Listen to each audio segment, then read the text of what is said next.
former head coaches, to be a sounding board. Hey, I think it's a little different in the fact that, he just was the head coach of the Chargers.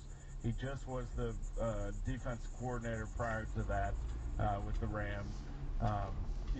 It's going to be how does he fit in, because he's not the coordinator. There is a new coordinator there that, has his own pressures. And you have a guy, I think that's going to be the key thing, is just how does it fit? Is he going to add ideas and thoughts? Absolutely.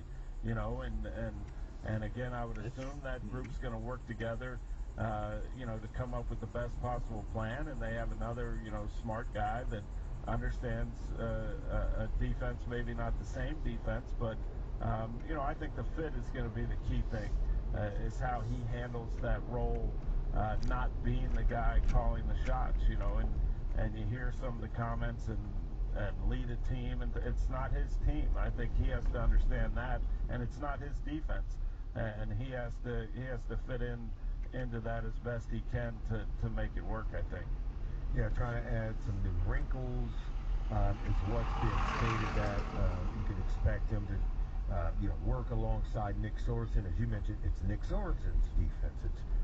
And the 49ers have had their way of doing things defensively anyway for quite some time, going back to Robert Saleh, DeMeco Ryans, Steve Wilkes.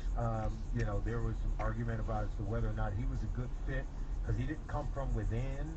And after 1 year, he's one and done. Now they promote Nick Sorensen, who was elevated from within, right? Wanting to keep some things very similar and close to the vest. Kyle Shanahan's got an idea of what he wants on defense. And so it'll be interesting just to see. You have several coordinators, special teams coordinator. You have your defense coordinator. You have Chris Forrester, who's an offensive coordinator working with Kyle Shanahan, and now maybe a assistant head coach, kind of a sounding board of things now with Brandon Staley factoring in the mix. How does all that work, Todd? How do you bake the cake? Well, that's going to come down to Kyle Shanahan setting the parameters.